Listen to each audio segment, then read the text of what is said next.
큐티라이프 김목사입니다. 시편 62편입니다.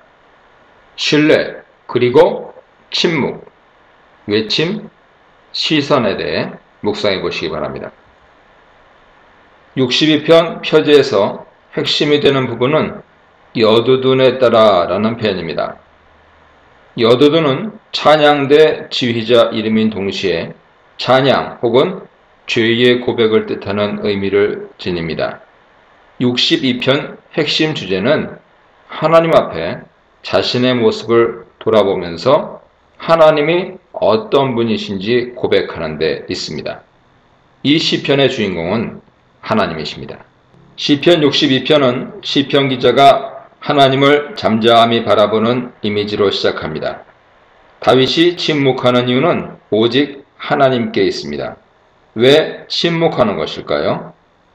자신의 말로 어떤 무언가를 이룰 수 없기 때문입니다. 오직 하나님을 의지해야 함을 알기 때문에 말로 해답을 찾으려고 하기보다 입을 닫고 잠잠히 하나님을 기억하고 의지하려고 하는 것이죠. 1절 하반절에 이렇게 침묵하는 이유가 바로 구원이 하나님께로부터 나오는 줄 알기 때문이라고 고백하는데, 이 사실이 우리가 침묵하면서 하나님을 바라보아야 하는 당위성을 설명해 줍니다. 2절에서는 이러한 하나님을 반석, 구원, 요새로 표현합니다. 1절에 구원이라는 표현이 2절에서는 반석, 구원, 요새로 확장된 것이죠. 이로써 하나님은 우리가 의지할 만한 분이심을 강조합니다. 그러므로 하나님을 의지하는 자는 크게 흔들리지 않습니다. 3, 4절은 하나님을 의지하지 않는 악인들의 모습을 실제적으로 묘사합니다. 악인들은 사람을 죽이려고 공격하며 높은 자리에서 떨어뜨려 자신이 이익을 보려고 거짓과 저주를 일삼습니다. 겉보기에는 축복을 말하는 것 같으나 속으로는 저주를 말하고 있죠.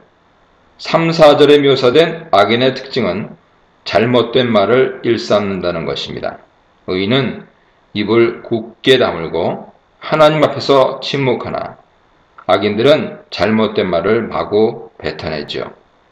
하나님을 의지하는 자의 모습이 어떠해야 하는지 알려주는 부분입니다. 5절로 7절은 앞서 등장한 1, 2절의 모습과 같은 내용을 전달하고 있습니다. 침묵하면서 하나님을 기억해야 함을 말합니다. 그런데 5절 하반절은 1절 하반절과 유사하지만 한 부분이 다릅니다. 1절 하반절은 구원이 하나님께로부터 나온다고 했는데 5절 하반절은 소망이 하나님께로부터 나온다고 말합니다. 즉 5절은 소망을 강조하고 있습니다. 소망은 하나님을 신뢰하기 때문에 어려움을 견딜 수 있게 하는 힘이 되지요. 따라서 5절은 하나님 앞에서의 침묵이 우리에게 힘이 된다는 사실을 알려준다고 볼 수 있습니다. 6절은 2절과 거의 같은데 2절에 있던 크게 라는 말이 6절에는 등장하지 않습니다. 즉 2절에서는 내가 크게 흔들리지 않는다 했는데 6절에서는 내가 흔들리지 않는다 합니다. 6절의 의미는 나는 전혀 흔들리지 않을 것이다 하는 것이 되겠죠. 이제 하나님에 대해 알았기에 소망을 품으면서 결코 흔들리지 않을 것이라는 굳건한 믿음의 고백을 하고 있는 것입니다. 7절은 1, 2절에 나오지 않았던 부분으로 1절로 6절 전체를 요약해주고 있습니다. 구원과 영광이 하나님께 있고 힘과 반석과 피난처도 하나님께 있음을 고백합니다. 7절은 모든 구원과 도움이 하나님으로부터 온다는 사실을 다시 한번 강조하는 것이죠. 우리는 섣부른 인간의 말을 쏟아내기보다 잠잠히 침묵하는 가운데 하나님을 의지해야 합니다. 하나님은 구원을 베푸시는 분이기에 하나님을 의지하는 자에게 구원을 주시며 그런 하나님을 의지하는 자는 소망을 품고 어려움을 이겨내게 됩니다. 8절부터는 62편 후반부가 시작되는데 다윗은 이제 자신의 고백을 서술하는 것을 넘어서서 공동체를 향해 가르침을 베풀고 있습니다. 8절은 백성들을 향하여 하나님을 의지하고 그 앞에 마음을 쏟아내라고 고백합니다. 하나님을 의지하라는 것은 62편 전반부에 이미 잘 서술되어 있습니다. 8절에서 새롭게 등장하는 것은 하나님 앞에서 마음을 쏟으라 하는 메시지입니다. 우리가 하나님을 의지한다는 것은 하나님 앞에 내 마음에 있는 모든 것을 쏟아 붓는 것입니다. 숨기지 말고 속이지 말고 정직하고 솔직하게 하나님 앞에 내어놓는 것이 바로 하나님을 의지하는 믿음의 행동이지요. 9절로 10절은 하나님을 의지하지 않는 잘못된 행동들을 언급합니다. 9절은 사람 존재의에 대해 설명하는데 인생은 아무것도 아니어서 심지어는 해별, 즉 짧은 숨결보다 더 가볍습니다. 즉 인생은 매우 짧고 그 의미를 찾을 수 없는 존재지요. 따라서 우리는 인생 즉 사람을 의지하면 안 될 것입니다. 10절은 재물을 의지하지 말라 가르치죠. 포악을 행하여 다른 이들의 것을 탈취해서 번성하게 될 가능성에 마음을 두지 말라는 것입니다. 재물을 의지하는 것은 하나님을 의지하는 것이 아닙니다.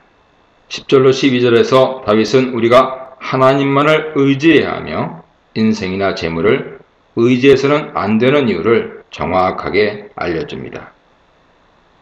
11절에서 12절은 히브리시의 독특한 시적 기법인 N+1 기법을 사용합니다. 하나님께서 두 가지를 말씀해 주셨다는 것이죠. 첫째는 11절 하반절에 권능이 하나님께 속했다는 것이고, 둘째는 주님은 각 사람이 행한 대로 갚으신다는 것입니다.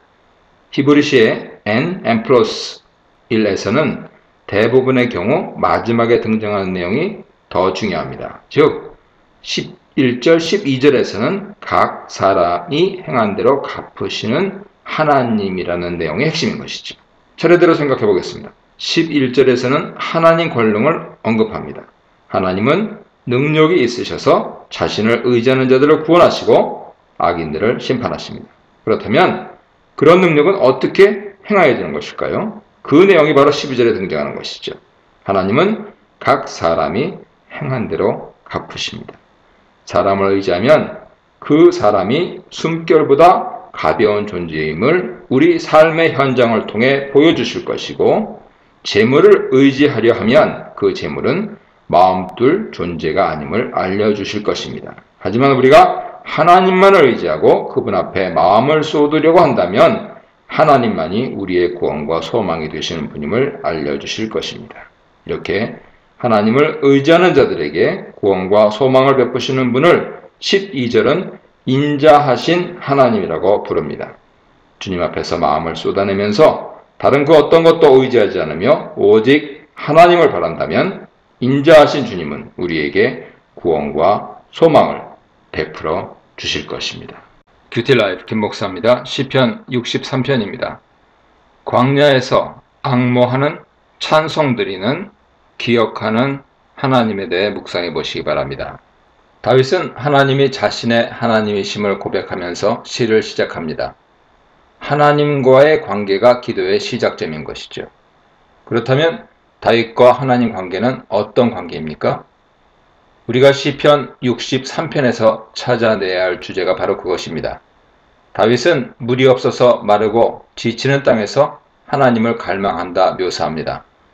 이런 모습은 매우 충격적이죠. 광야에서는 물을 갈망하게 되는데 다윗은 오히려 하나님을 갈망하고 있습니다.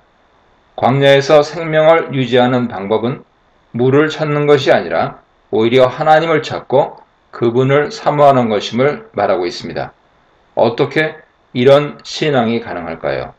다윗은 2절부터 이러한 신앙의 이유를 풀어갑니다. 다윗은 자신의 과거 신앙을 회상합니다.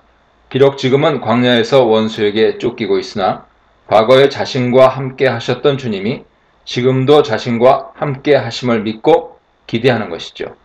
다윗이 회상하는 과거의 모습이란 하나님의 영광과 권능을 보기 위해 성소에서 하나님을 바라보았던 모습입니다.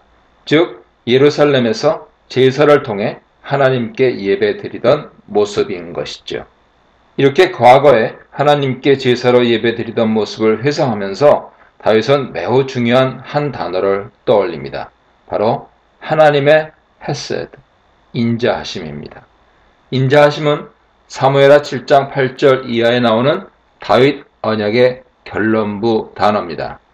개역개정에는 은총으로 번역되어 있는데 원하는 헤세드, 인자입니다. 다윗 언약에서 인자하심은 다윗 언약의 영원함을 가리키죠. 즉 다윗 가문이 비록 실수를 하고 잘못을 범하더라도 하나님은 다윗 가문을 끝까지 지켜주시고 그를 통해 하나님 나라를 건설하겠다고 하나님께서 보장하심을 의미하는 것입니다. 그러므로 다윗에게 인자하심은 생명보다 더 소중합니다. 왜냐하면 하나님의 인자하심이 다윗의 생명을 보장해 주기 때문이죠. 지금 다윗은 원수에게 쫓겨서 광야에 와 있지만 하나님의 인자하심은 다윗을 그 어려움에서 건져주시고 다윗을 통해서 하나님의 일들을 이루어가게 하실 것입니다. 다윗은 지금 그 약속을 주신 하나님을 간절히 사모하면서 그분의 도우심을 간구하고 있는 것입니다. 4절은 다윗이 평생에 하나님을 송축하고 주님의 이름으로 인해 하나님을 찬양할 것임을 말합니다. 인자하신 하나님이 자신을 구원해 주실 것이므로 그의 생이 다할 때까지 하나님을 찬양해야 할 이유가 분명한 것이죠. 5절로 8절에서 다윗은 자신이 하나님을 찾고 기대하며 찬양해야 할 이유를 좀 더 자세하게 설명해 나갑니다. 5절 상반절에서 다윗은 하나님으로 인해 자신이 기름진 것을 먹게 될 것임을 말합니다. 기름진 것이란 하나님께서 주시는 축복을 상징하지요. 하나님은 다윗을 만족해 하시는 분입니다. 기름진 것과 만족의 주제는 지금 다윗이 처해 있는 광야 이미지와 선명한 대조를 이룹니다. 지금은 광야에 있으나 하나님은 다윗에게 만족을 주실 것입니다. 광야는 하나님을 향한 다윗의 사모함과 신뢰를 무너뜨리지 못합니다. 5절 하반절부터 6절까지 다윗은 자신이 하나님을 찾는 모습을 묘사합니다. 5절 하반절은 다윗이 기쁜 소리로 주님을 찬양함을 말하고 6절에서는 밤에 침상에서 주님을 기억하고 밤이 새도록 주님의 말씀을 묵상하는 모습을 그립니다. 7절은 다윗이 하나님 날개 아래에서 기뻐 소리 높여 외치는 모습을 묘사하죠. 그렇게 기뻐하는 이유는 7절 상반절에 기록된 것처럼 하나님께서 자신의 도움이 되셨음을 알기 때문입니다. 지금 비록 광야라는 위험한 지경에 처해 있지만 하나님께서 자신을 구원하실 것임을 알기에 기뻐한다는 것입니다. 5절로 7절에서 다윗이 기뻐하면서 찬양하는 모습은 광야라는 주제와 전혀 어울리지 않습니다. 다윗은 광야에 있지만 광야에 매여 있거나 광야로 인해 낙담하지 않고 오히려 그곳에서 하나님을 간절히 찾고 사모하면서 그 하나님을 신뢰함으로 기뻐하고 있는 것이죠. 8절은 이러한 다윗의 모습을 하나님을 가까이 따르는 것으로 서술하면서 그렇게 하나님을 가까이 하는 다윗을 하나님의 오른손이 붙들어 주신다고 표현합니다. 광야에서 즐거워하면서 고난 가운데서 신뢰하는 믿음의 사람 다윗을 향해 하나님은 응답하시고 역사를 일으켜 주심을 명확하게 말하고 있는 것이죠. 이어지는 9절로 10절은 다윗을 죽이려는 원수들에게 하나님께서 어떻게 반응하시는지 보여줍니다. 9절과 10절은 모두 상반절과 하반절을 대조하는 구절을 보여주는데요. 다윗의 영혼을 멸하게 하는 자들은 오히려 자신들이 죽음을 당하게 될 것이며 다윗을 칼에 붙이려 하는 자들은 오히려 자신들이 광야에서 승냥이의 먹이가 될 것입니다. 지금은 광야에서 다윗이 죽게 될 것처럼 보이는 상황이지만 모든 일들은 새롭게 전환되어서 오히려 다윗은 살아나고 대적들이 죽게 될 것임을 말하는 것입니다. 광야는 죽음의 땅이 아니라 죽음을 이기는 땅입니다. 그 전환점은 하나님의 인자하심을 기억하고 주님을 기대하면서 찬양하는 신앙인 것이죠. 11절은 63편의 결론으로 1절에서 제기한 문제들에 대해서 해답을 제공합니다. 여기서 왕이란 물론 다윗 자신을 가리키죠. 왜 나라는 1인칭이 아닌 3인칭의 왕이라는 표현을 사용했을까요? 바로 자신의 상황을 더욱더 객관화하기 위함입니다. 1절에서 나의 하나님이여 라는 관계를 표현했다면 11절에서 자신과 하나님의 관계가 왕이 하나님을 즐거워하는 관계임을 서술하고 있습니다. 광야에서조차 하나님을 기대하고 신뢰하고 즐거워한다면 하나님의 구원이 임하게 될 것이라는 사실을 매우 객관적인 관점에서 담담하고 진실하게 그리고 또렷하게 드러내고 있는 것이죠. 11절 하반절은 의인과 악인을 대조합니다. 하나님으로 인해서 맹세하는 자는 자랑하게 될 것이지만 거짓말하는 자의 입은 막히게 될 것이라 말합니다. 여기서 하나님으로 인해 맹세하는 자란 63편 전체에서의 다윗의 모습을 가리키죠. 하나님을 신뢰하고 그의 인자하심을 기대하는 자는 하나님으로 인하여 자랑하게 될 것입니다. 그러나 거짓말하는 자, 즉 하나님의 인자하심을 기억하지 않고 자신과의 약속을 저버리는 자는 그 입이 막히게 될 것입니다. 다윗은 하나님 편에 섰고 하나님을 의지했습니다. 그러므로 광야에서뿐 아니라 앞으로도 하나님으로 인해 즐거워하면서 기쁜 소리를 외치는 감격을 계속해서 맛보게 될 것입니다. 63편은 광야에서 하나님의 인자하심을 기억하며 신뢰의 노래를 불러야 함을 우리에게 가르칩니다. 광야는 절망을 경험하는 곳이 아니라 하나님의 인자하심을 경험하는 곳입니다. 1절입니다. 시편 64편은 하나님께 대한 구원 요청으로 시작됩니다. 시편에 등장하는 전형적인 애가 탄식시 형태를 그대로 지니고 있습니다. 1절에서 하나님이여 라며 하나님을 부르고 원수의 두려움으로부터 생명을 보존해달라 요청합니다. 그렇다면 시편 기자는 어떤 어려움 가운데 처해 있는 것일까요? 그 내용이 2절에 간략하게 등장합니다. 악을 꾀하는 자들이 음모를 꾸미고 있으며 악을 행하는 자들이 소동을 일으키고 있습니다. 즉 악인들의 계획 때문에 시편 기자는 어려움 가운데 빠져 있고 그 어려움에서 벗어나기를 원하기에 하나님께 부르짖고 있습니다. 3절 6절입니다. 1, 2절에서 하나님께 구원을 요청한 후 시편 기자는 이제 본론으로 들어갑니다. 이 부분은 악인들에 대한 집중적인 묘사를 제시하는데요. 먼저 3, 4절은 악인들의 말에 대해 설명합니다.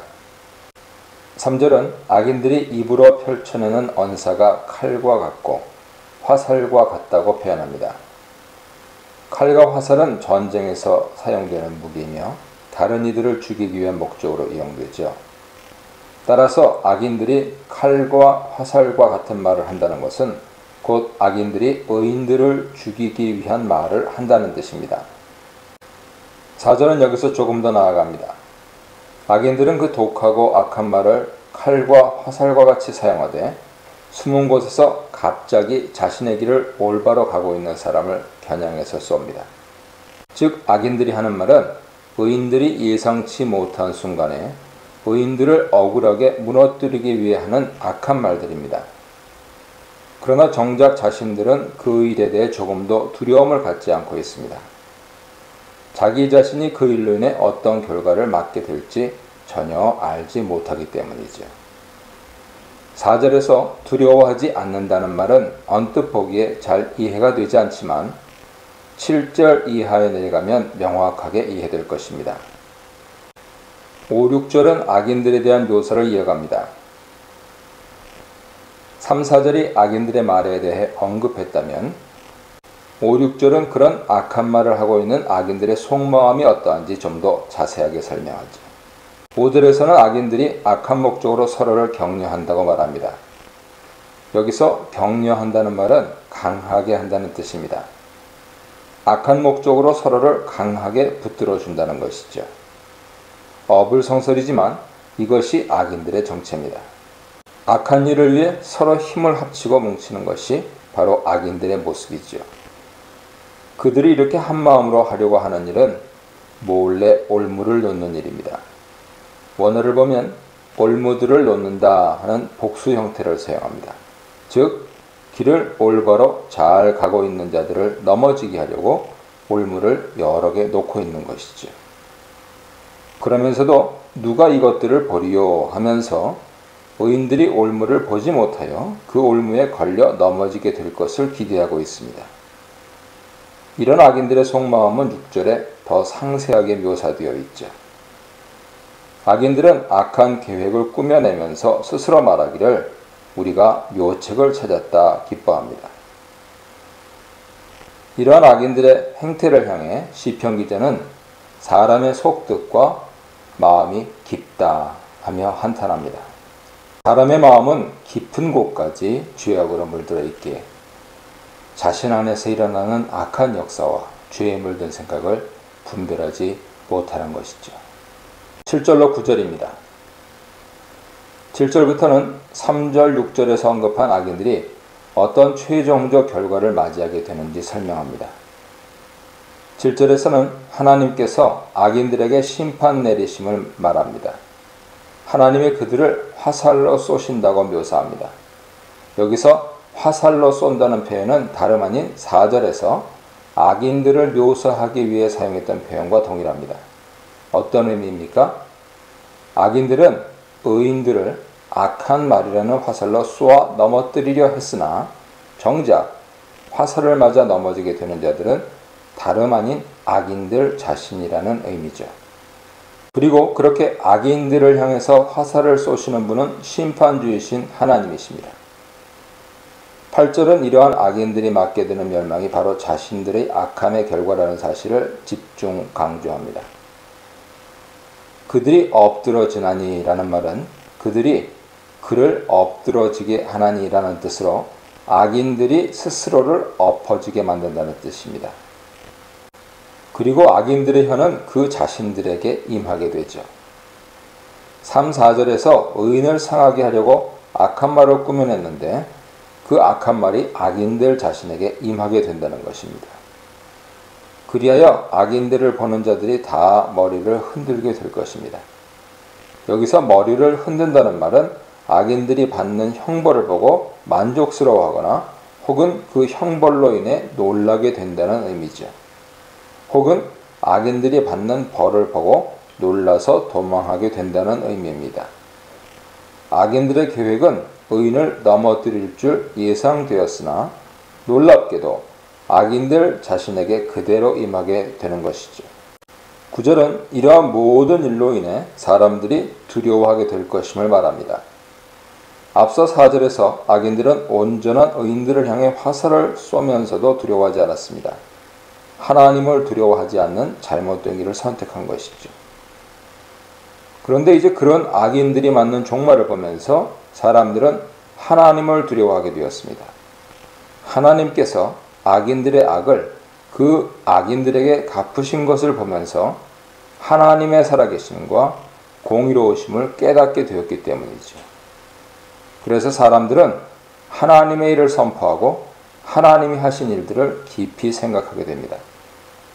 여기서 생각하게 된다는 것은 하나님의 일을 깨닫고 하나님을 경외하는 신앙으로 나아가게 된다는 함축적인 의미를 가지고 있죠. 10절입니다. 64편 마지막 9절에서 의인에 대해 말합니다. 의인이라는 단어는 10절에 처음 등장하는데요. 앞서 악인 혹은 악을 꾀하는 자들에 대해서만 언급했죠. 악인에 반대되는 말은 4절에서 온전한 자라는 말이 전부였습니다. 10절은 마지막 구절로서 악인들의 계획에 의해 위협을 당하고 목숨이 위태로워졌지만 하나님께 간구함으로 구원을 얻은 자들을 의인이라고 명명하고 있습니다. 예수 그리스도의 구원을 경험한 자들은 예수님의 뒤를 따라 신실하게 살려고 노력하면서 그 앞을 막아서는 간교한 악인들의 계획을 두려워하지 않고 오직 하나님께 간구함으로 도우심을 기대하고 악인들과 싸우면서 그들의 악한 계획을 물리쳐 주시는 하나님을 신뢰합니다. 그런 사람들이 하나님 나라에 속한 의인이지. 그리고 그런 사람들이 마음이 정직한 자, 곧 마음이 올바른 자들입니다.